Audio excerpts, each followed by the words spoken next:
City India news, महाराष्ट्रातील लोकप्रिय news channel.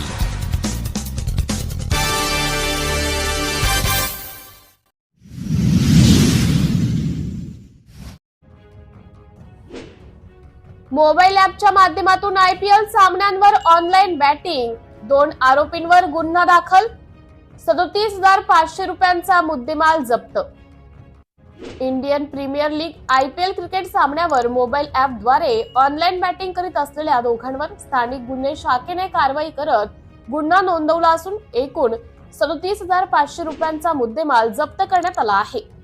दिनांक 14 एप्रिल रोजी सायंकाळी स्थानिक गुन्हे शाखेचे पथक कळमेश्वर पोलीस ठाणे हद्दीत गस्त घालत असताना त्यांना गोपनीय माहिती मिळाली की मोहपा बाजार येथे सार्वजनिक ठिकाणी काही व्यक्ती मोबाईल ॲपच्या सहाय्याने IPL सामन्यावर बेकायदेशीर ऑनलाईन बॅटिंग करीत आहेत।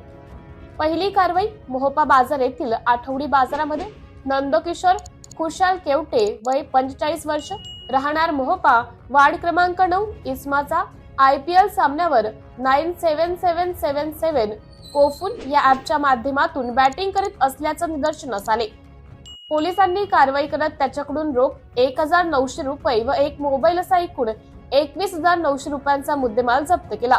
दुसरी कारवाई त्यानंतर मोहपा बैल बाजार मैदानामध्ये भूषण लक्ष्मणराव गणोरकर वय 32 वर्ष राहणार मोहपा वार्ड क्रमांक 4 हा देखील लोकांकडून पैसे घेऊन ऑनलाईन बॅटिंग करीत असल्याचं आढळून आले। त्याच्याकडून 600 रुपये रोख व एक मोबाईल असा एकूण 15,600 रुपयांचा मुद्देमाल जप्त करण्यात आला। दोन्ही कारवाईंमध्ये पोलिसांनी एकूण 37,500 रुपयांचा मुद्देमाल जप्त केला आहे। आरोपींवर महाराष्ट्र जुगार प्रतिबंधक अधिनियम कलम 12A अंतर्गत गुन्हा दाखल करण्यात आला असून पुढील तपास कळमेश्वर पोलीस यंत्रणा करीत आहे। सिटी इंडिया न्यूज साठी विशेष प्रतिनिधी चंदू मडावी।